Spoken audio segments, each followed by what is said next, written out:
welcome to Varn Blog, and we're at Radical Engagements, or flip that.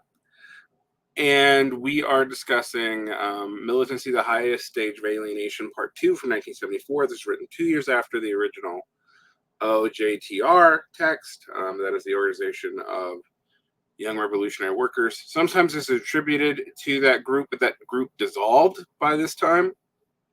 I believe it was published under the Amnistie pour Millions de Jeunes Travailleurs. I don't speak French, sorry peeps, but I know enough Romance languages to know what that means. That's the Friends of 4 million young workers. This text is almost certainly Dominique Blanc of OJTR, King Kong International Guerrilla Social, Guerrilla Social fame.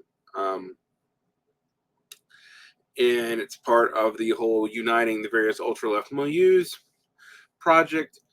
But it's very specifically French. I'm going to read the translator's note on this one. This version is available at Lincom. All right. Militancy, the highest state of alienation. The revolutionary militant is the revolutionary is to the militant what the wolf is to the lamb. OJTR. Translator's note. 2 years after the OJTR's text of auto-dissolution, this add-on was written by former members of the group, regrouped as the Amnistie 4 million young workers. This is still predominantly probably the thinker Dominique Blanc here, but we don't know that 100%. I do not know if translations already exist. I didn't find any, and even in France, the second part seems to be unknown to most who have read the first, so I decided to translate it. The second part helps clarify the context in which the first part was written and distributed. The success it had and the misconceptions about the text in the OJTR were circulating at the time.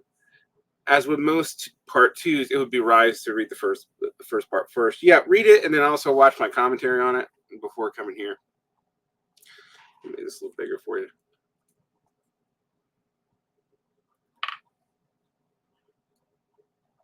The subtitle, The Revolutionary is to the Militant what the Wolf is to the Lamb, was also part of the first as well. Militancy, the highest stage of alienation, is a reference to imperialism, the highest stage of capitalism by Lenin, and a portrait of him can be seen next to the title in the original. That's by me.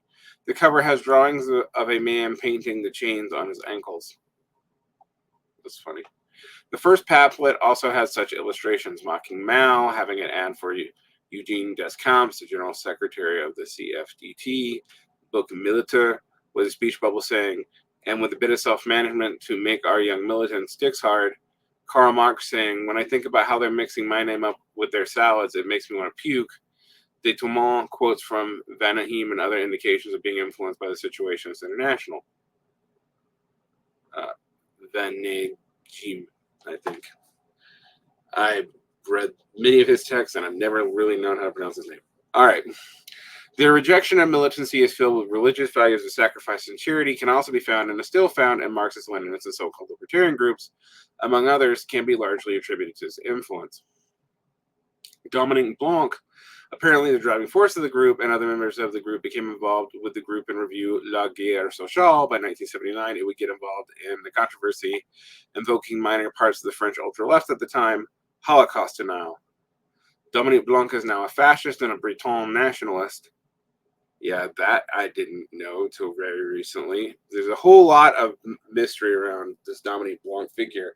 But a lot of the people around the Old Mole bookstore and that French United ultra-left milieu ended up in the right, in the far right. So for people who think it's only Trotskyists to go far right, you should learn a little bit more about the history of both left communists and also standard MLs. Like I've always said, David Horowitz was a Maoist at one point in his life. Some passages on fascism and criticizing national struggles in this text become rather iconic with hindsight as a result. Rather ironic, excuse me, in hindsight as a result. Yeah, they do. And there's a lot more of this coming. But the fact that a lot of this stuff leans national leans nationalist isn't totally surprising, consider where I've seen people take Bordigists and stuff later. Bordigism isn't so much guilty of that, and people who say that it automatically leans that way don't know the history very well. But there are ways in which, like any ideology, it can be weaponized towards more right-wing ends, and that seems to have happened with a lot of this fringe ultra-left stuff. As the second part states, we have not critiqued action but passivity. The first text was not intended to justify doing nothing, and has often been misinterpreted in the 40 years since publication, the highest stage of submission. Part 2. There is legitimate wariness of the PSU, that's Party Socialist Unified, I believe, in relation to tackling the questions around the young workers group. That of seeing the party create an organization, investing material and militant forces into it, and then seeing the organization transform itself into a micro-party, fighting the party internally and externally.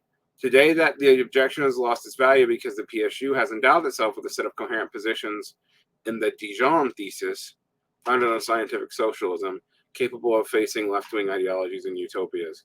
Directive of 99 Degrees, June 1970, Internal Bulletin of the PSU. Militancy, the highest stage of alienation, was written and edited by us in 1972. Its publication is tied to a precise and immediate perspective. The disillusion of the OJTR, the Organization of Young Revolutionary Workers, and having enough of the militancy of many comrades. It sums up the conclusions that we arrived at on the basis of concrete experience and contacts each of us had in a small militant world.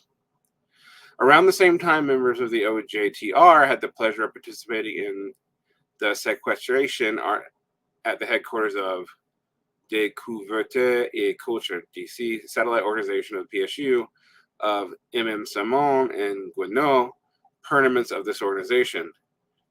In addition, Simon was a member of the National Policy Direction, the DNP, of the PSU, and Guénot was responsible for the party's security service. 20 or so comrades from the young workers housing in the 13th arrondissement of Paris participated in the tour de force. His origin was bureaucratic and chief-like behavior of Simon and his work, but mostly that the DC's gains were swiped for other purposes, while in the DPN's declaration they were reserved for the JT, the young workers. They even had the occasion to exchange a few blows and repel attacks by the PSU's leaders coming to the rescue of their colleagues. It is not the first time that at the OJTR that we were forced to confront the PSU and leftists. Those not to be confrontational, but simply to oppose behavior judged as intolerable and repeated themselves too often to be simple blunders.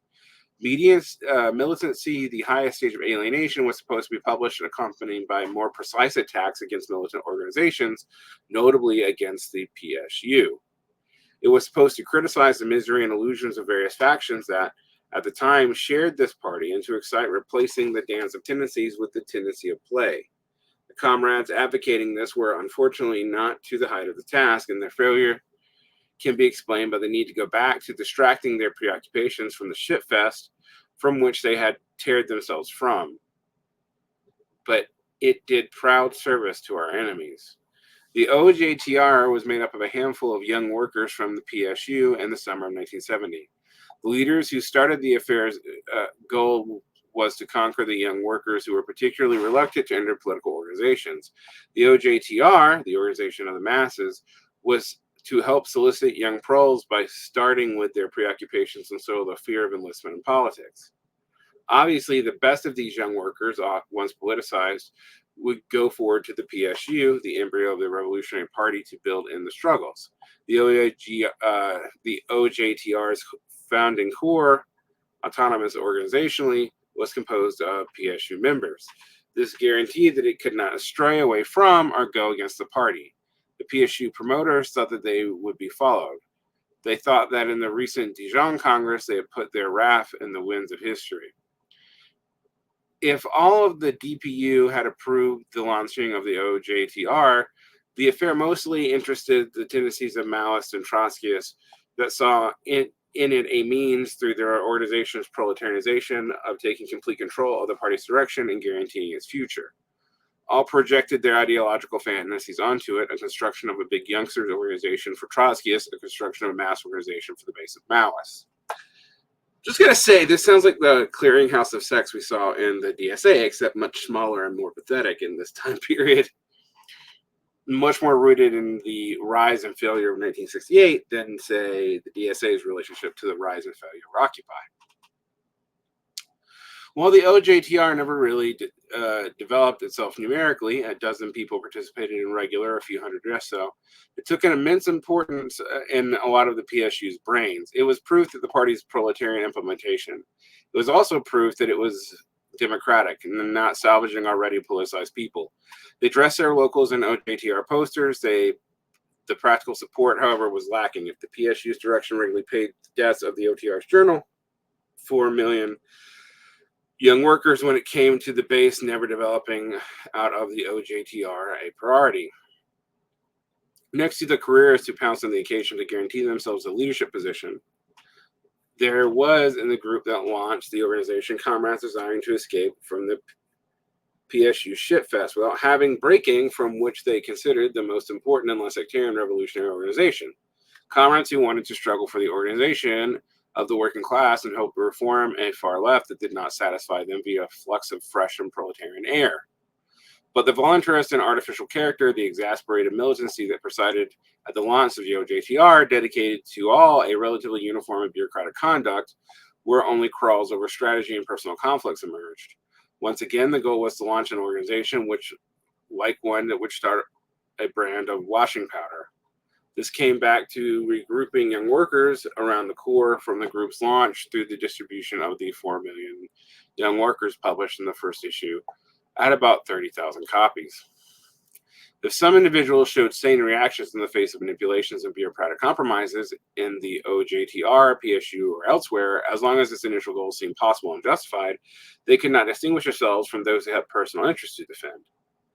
The evolution of certain comrades towards revolutionary positions was determined by the organizational crisis, paradoxically associated with the relative success in certain struggles. The small support that PSU militants gave the OJTR, the repercussions of the party's ideological and strategical divides, the militant and leadership experience of people projected towards posts with responsibilities, blocked the OJTR from pursuing a coherent policy which would have assured it, even briefly, an organization success like the AJS, or even an ideological success like the VLR. I don't know who these groups are, and there's no footnotes here. Meanwhile, some comrades at the OJTR, thanks to their personal qualities and to the possibilities of coordination and support they got from the organization, played a key role in certain struggles. In young workers' housing, some companies, and adult formation centers, the action even took a certain magnitude, which sometimes vividly opposed them to leftists who, implanted or parachuted there, engaged in maneuvers of recuperation or sabotage, intentionally or not.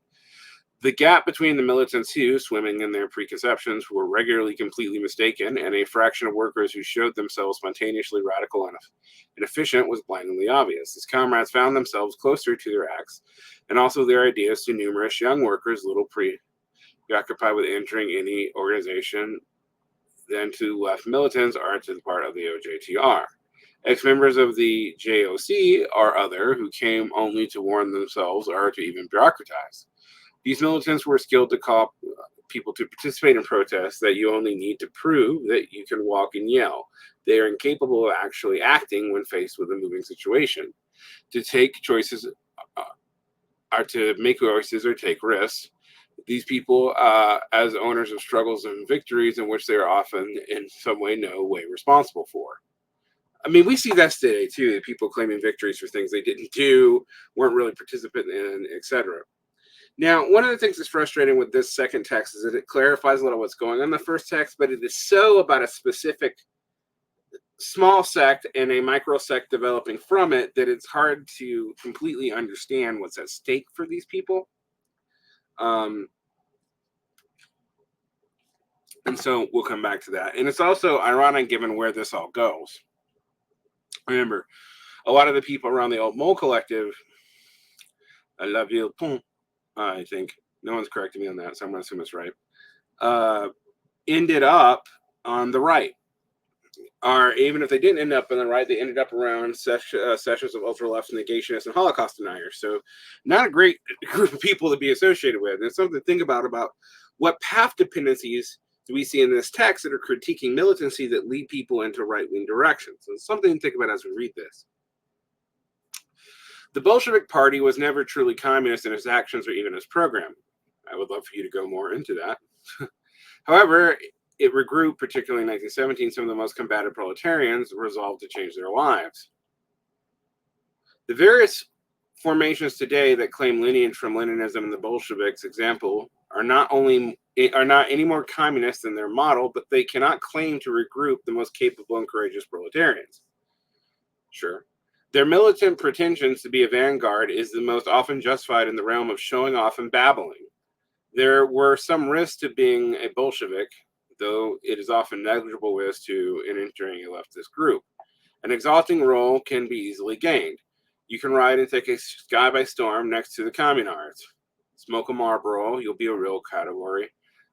Adhere to the first grouping you find and take yourself to be a filth Bolshevik. Yeah, we see that all the time too. I'm a filth Bolshevik because I claim myself to be one.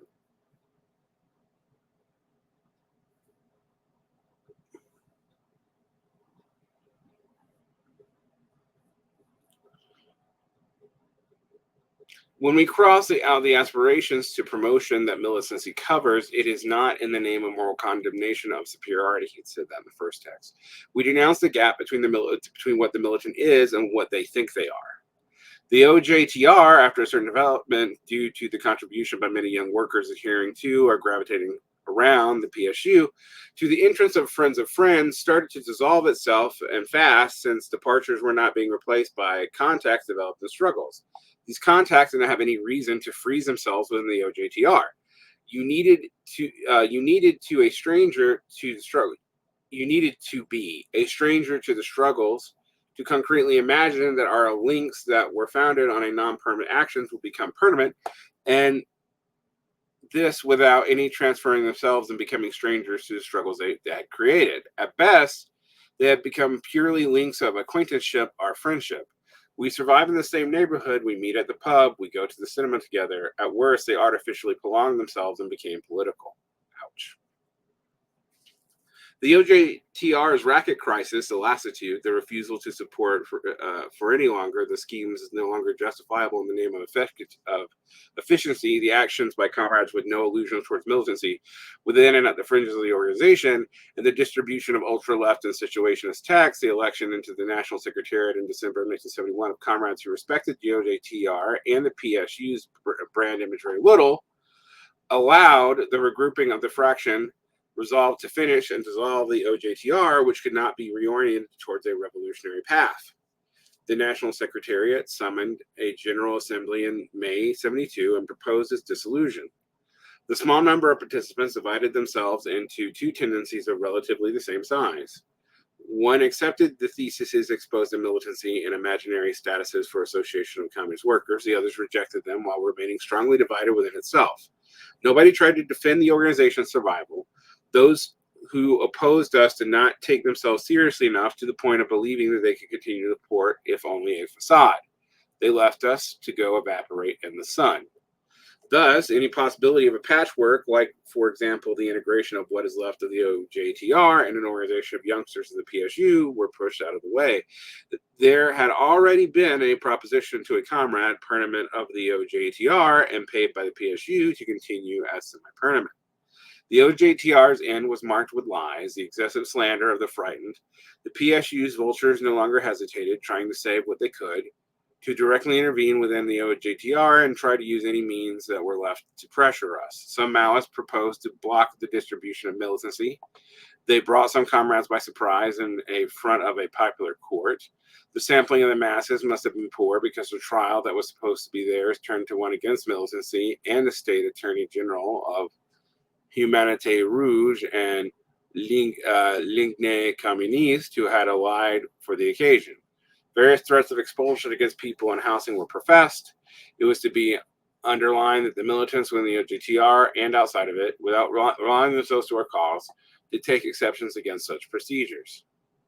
From the moment where the PSU's leadership had full knowledge of these theses exposed to militancy, it was impossible, despite precedent promises, to publish in their national or regional press a text to expose the positions or even to reply to articles, such as a deceitful report on the occupation of the découverte et culture published by the directives.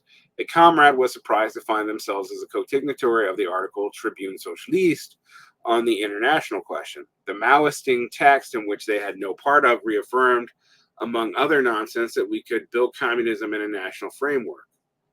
A text of protestation followed by an update on their true positions was sent. Nothing was published. If the distribution of militancy was not followed by any official reactions in the press of leftists and of the militant movement, this does not mean that there were no enraged reactions. The deliberate will to attack militancy could not be an act of brave proletarians. As such, methodologically, it was attributed to a university professor, a cop, or to Bigfoot. To literary style proved that, quote, they could not come from the workers' milieu, and that the pamphlet had disdain for the workers because it was unreadable for any worker worth the name. But mostly there were cries about fascism. For the average leftist, fascism is bad, and you should not try to understand or analyze it by fear of being contaminated. Fascism to be stuffed away, not criticized. Where have I seen this before? Many times. I mean, look, and I get this as part of Bordigism. You know, the second worst thing about fascism is anti-fascism.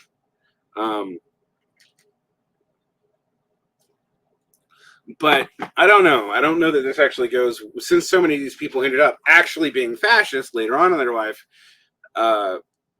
it's interesting to consider where this all goes. Considering the pamphlet as fascist or a fascist inspiration allowed to spare the thinking and rejecting it all to hell. The accusation has been justified to us in private rather than in an original manner. For the PSU's leadership, mark of fascism was in the vocabulary. Thus, the expression "old world" is typically fascist. For others, we were only expressing the tendencies of young workers for apolitical violence, and thus fascist. The Albanese Maoist A. Rehar and the old Trotskyist Ruin Kromnow interpreted it as delinquency of young urban workers during a DPN. The working class is thus no longer spontaneously trade unionist, but fascist. We can feel the urgency of a revolutionary party to rectify this. I feel like I've seen this move a bunch, and then some of these people end up right-wing, and some of these people end up reconciling to the MLs, and some of these people end up as bizarre ultra-left sectarians of like one or two. Not good responses as a set of path dependencies, honestly. This accusation is tied to a petit bourgeois view of fascism. The petit bourgeois who have been the most seduced by fascism now know it's bad and revises its terms. Fascism is a hooligan without faith or law. He does not respect rules, savage violence. Thus, our pamphlet is fascist because it talks of desire and spontaneity, criticizes hierarchy,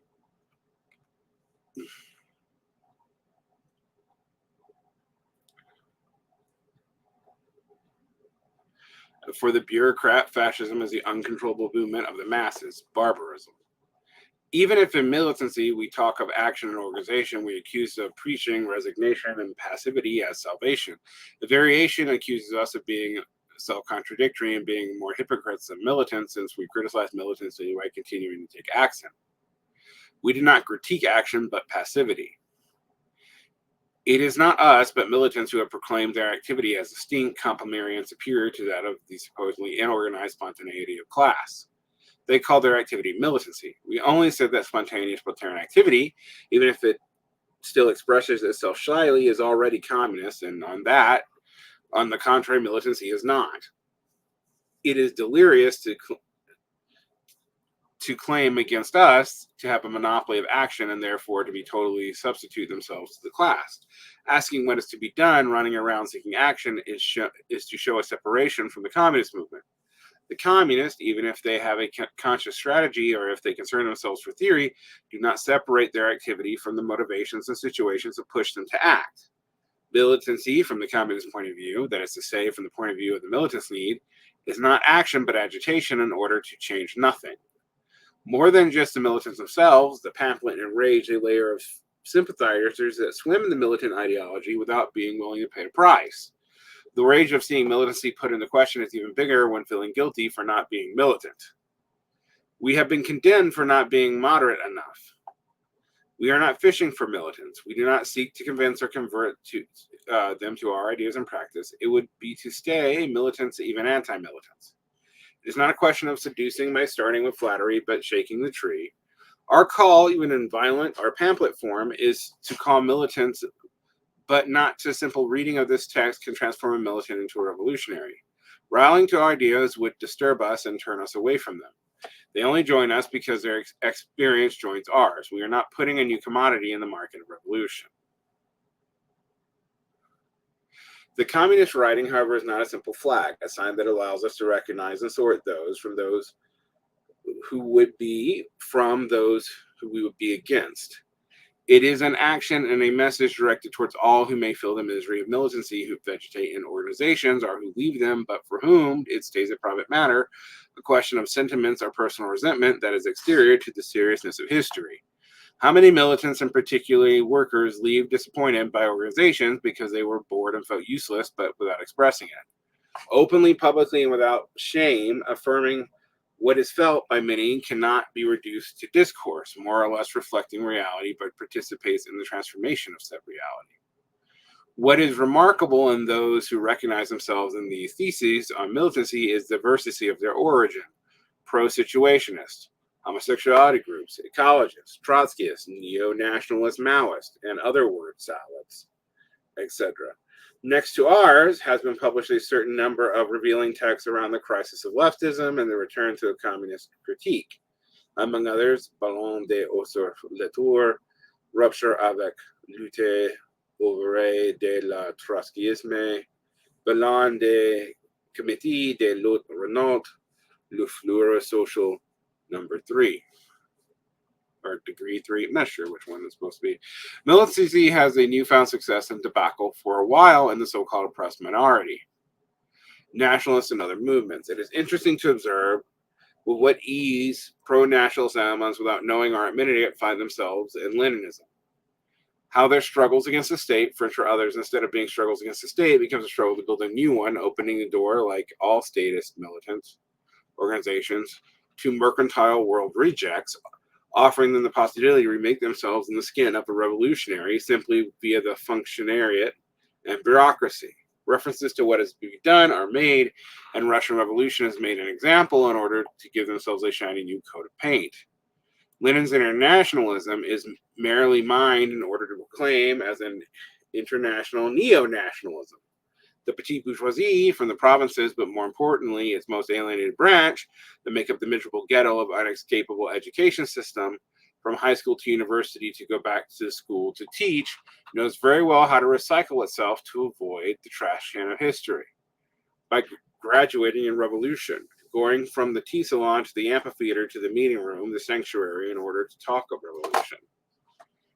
In the mercantile universe, where capital tends to uniform all, where its level of internationalization drains the basis of nationalism, something that's still going on, a need is felt to singularize and search for a small originality in the warehouse, but it is done in the mercantile world. The new nationalist trinkets replace military decorations and grandpa's rosette. The paradox of the masso stupidity that has probably been reached by the Parisian militants who, living in Paris, separated from their desire to live in their home, to return to it periodically to do their political work. The same search for the community pushes leftists to identify to their sect, feminists and homosexual revolutionaries, to become a new formal nation. To be radical and modern, there's agitation against the family while all reinventing the tribe.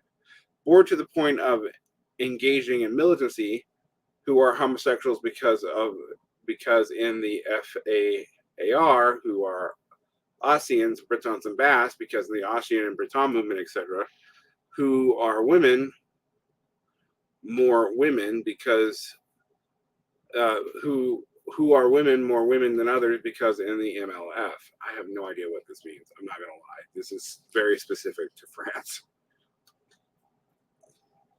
Today, we are witnessing the derogatory success of different militant forms that translate into left neo-chauvinism. Hey, we're seeing that again after a similar cycle to 68. Who knew? Who knew?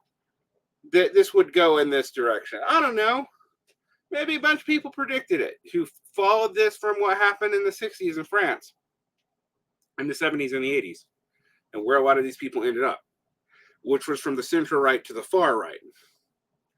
Encouraged by leftists, always eager to support or organize others to find new fertile grounds. The demagogy towards peasants, women, etc., the conservatism, the new cultural or sexual racism, and the creation of new ghettos does not bother them.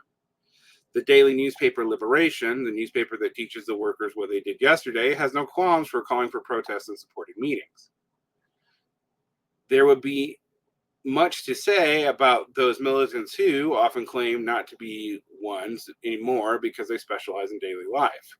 Their gaze is no stronger towards Pekin or Havana, but towards themselves. Peking, I think that's Peking or Beijing, or Havana, but towards themselves.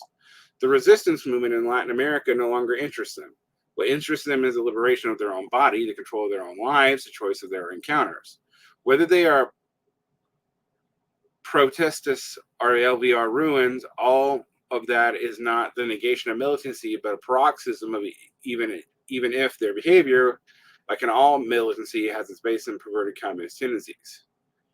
They believe that they are abolishing the distance separating them from the object of interest, but they are only making the distance closer to themselves. They can run after their bodies and their everyday lives for as long as they want without ever catching up to them, because it is their own lives that they are demeaning into a political object and a spectacle to which they wish to be the director. They claim to be the master of their own lives and disasters, of being able of desires, and of being able to produce their own selves is nothing else but the other side of the bourgeois product of ruling the world and others. It is also illusory. If we can understand it as a defensive reaction, we must denounce it when it claims to be revolutionary. The fact that reactions of militants to our pamphlet were rather stupid does not mean that our pamphlet is above any criticism. In the last part, we invoke the masses and the power of the workers' councils as a guarantee that the revolution will not be corruption. We essentially trusted revolutionaries with the task of respecting democratic rules against manipulators. It was, as comrades, notably of the movement communiste, have remarked, a fall back into the versions we are denouncing. We appropriated for ourselves a mass militant opposition. We invited an anti-militant revolutionaries to, in a way, put themselves back at the masses' service. Of course, the communist program finds the guarantee of its application in the proletarianized masses situation, and the revolution's victory demands a very large participation by the population. But we must not see in the proletariat an indifferent mass, and we must not underline that the communist factions are parties' role. We must have no illusions in regard to democracy. Democracy does not lead to communism, but to a dead end. Oh, that's an old Burgess reading.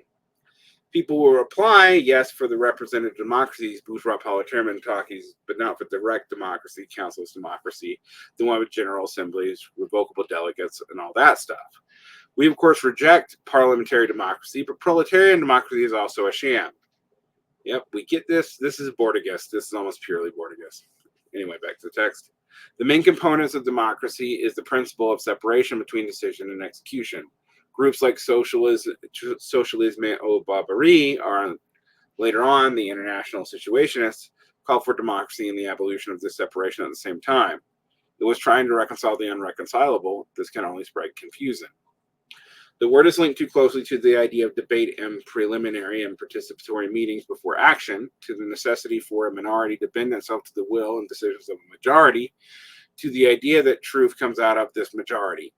We can always denounce the manipulators within the General Assemblies, but we must above all show that the principle of all power to the General Assemblies, all power to the Soviets, mostly covers back to letting the General Assemblies choose between the most skilled and demagogic pressure groups.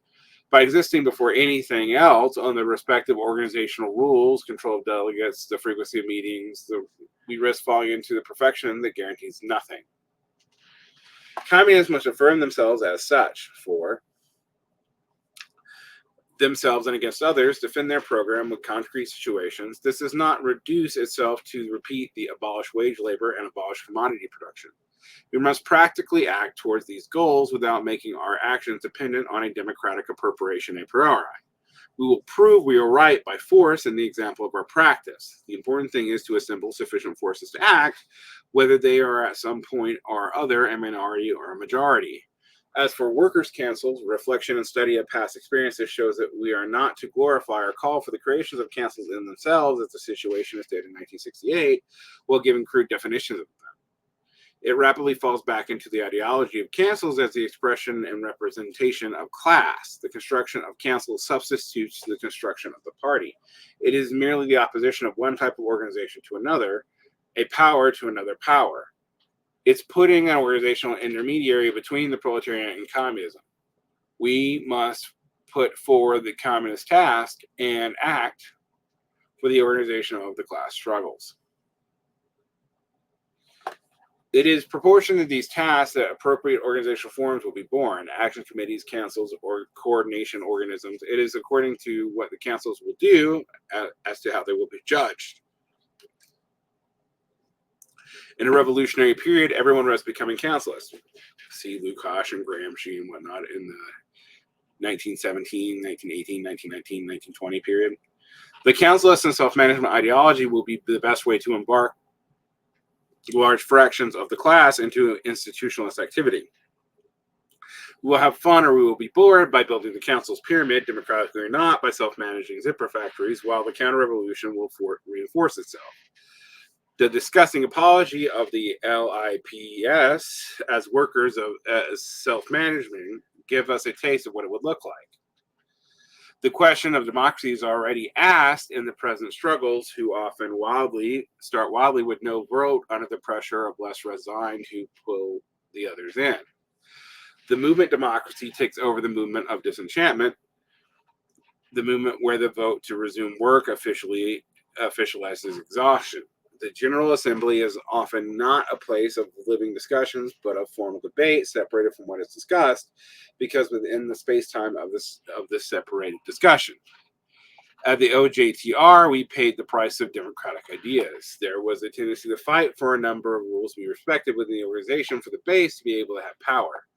This position does not really allow to demass bureaucracy, because all claim to be closer to the base than us, than others, and it does not stop manipulators. The bureaucrat's persona is neither authoritarian nor violent. For their career, they play the conciliator. They occupy themselves with sympathies, accept everyone's point of view, flatter, etc. The decisions and organizational rules that can emanate from meetings or general assemblies are ignored and hijacked, and the same ones continue to pull the strings according to their own personal interest and their base. Occupied by their own problems, really worrying about it, it is much better for those who approximately know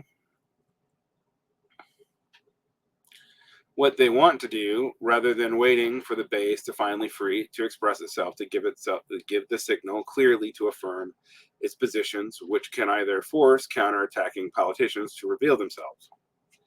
We have not reduced the critique we made to a question of vocabulary, because we had the occasion to practically measure the nefarious character of the Democratic Council self-management conception. This conflates councilism and syndicalism, but we'll get back to that. This will no doubt convince the militant Democrats of our fascism. It does not stop these vultures from exploiting the execution of the communist and anti-democrat Puig Antich and making him a martyr of their anti-fascist struggle at the start of this year. This sounds like the Aventine controversy in Italy in the 1920s, but as a farce. In the last part of militancy, the main danger that we denounced was of the reform of ruling class from pseudo-revolutionary organizations like what happened in the so-called communist countries. It was overestimating militancy. In the developed capitalist countries, where conditions for them and the rest of the world of the communist revolution are actually present, the political far left has no future. Leftists are not a vanguard. Often their reformist project is obsolete in comparison to that of the modernist wing of the much more shrewd and audacious rulers. Yeah, we still see that. Far from kickstarting new trends, leftists only caricature the rules of capitalist society. We sometimes see that today too, although I think you can see how this could very easily go Nick Land style right wing. You can see this here from the beginning. Far from kickstarting a new trend, leftists only caricature the rules of capitalist society. Their sex and ideologies affirm themselves, propose themselves, distinguish themselves from others like brand of bras. The other markets have nothing to envy from the ready-to-struggle market. The far left has no future, does not signify that it cannot play a nefarious role. They who in the name of realism claim to be just one step ahead of the masses are only getting in their way. By searching to bend the revolution to the necessity of their survival, bureaucrats only make it more vulnerable. Preoccupied by organizing the masses, they can only organize them following their own mode of organization, demand of their power, institutionalize the mass movement, and as such, erect its target, the counter-revolution. Trotsky and Mao have in various countries found an agrarian economy in trial of inter-imperialist conflicts succeeding and opposing their power. Today, those who wish, for example, to rebuilding a Red Army risk ushering us to our defeat. The gap between the pre-established armies and those who could form is huge. We are not okay to play guns and missiles, to die by nuclear fire, to be eaten by small pigs. The industrial countries being extremely vulnerable when it comes to their production and communications, the control of aviation, among others, is sufficient to starve us with our limbs in the air, mouths open and tongues out. Reasoning in terms of war is entering into the militancy's counter-revolution game, settling on the grounds where the proletariat will be defeated. Yet all the predisposed, already hierarchical political groups that play this game. Take the Chilean example. Allende's pacifism was stupid, but the IMR, Guevarist, were just as stupid. Self-defense groups did not last. No, they did not. The Guevarist self-defense groups were also liquidated by the military government. What those helicopters were about. The proletariat's force rests on its economic position. The Achilles tendon of modern armies is dependence in regards to this production. It is around this that the game will be played. Without renouncing armed struggle, we must not offer targets, refuse frontal or territorial war, oppose revolutionary fluidity to military machines' heaviness. Bureaucrats searching permanence and power cannot find it. Leftism is not the enemy at the gates of capitalism. It's the king's gesture, and it's our weakness. Leftist militancy can continue to play its role to parody and be present as a revolution because true communism does not speak distinctly or loudly enough yet. See the following. All right. We see a number of problems here, at least I do. And while I'm sympathetic to this, one can already see how this can be very easily gone from we're standing above the left of capital, the Borges phrase, to standing above the left in general, to not being part of the left, to no, maybe we're part of the far right. And while that's a very simple explanation of what's happened, I have myself gone through a reverse of a lot of that. I think you can see the danger here because we see these Borges-like tendencies going this way often. It is not inherent to Borges, and I think people try to proclaim that are being unfair and dishonest, but it is there, and it has to be dealt with because we know where a lot of these people ended up, even when they're right here, and they're often very right about the way militant microsects work and what they do, all right? What they represent, how they're kind of an off valve. But beyond that, it doesn't give us a whole lot to build from, and that becomes obvious, and where that goes becomes ugly.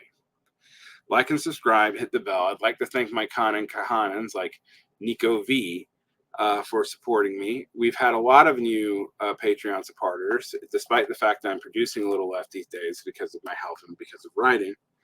I hope you are finding the 2 to 3 videos on the free channel a week enjoyable and satisfactory, and maybe you'll watch more of them since I'm not bombarding you with as much material.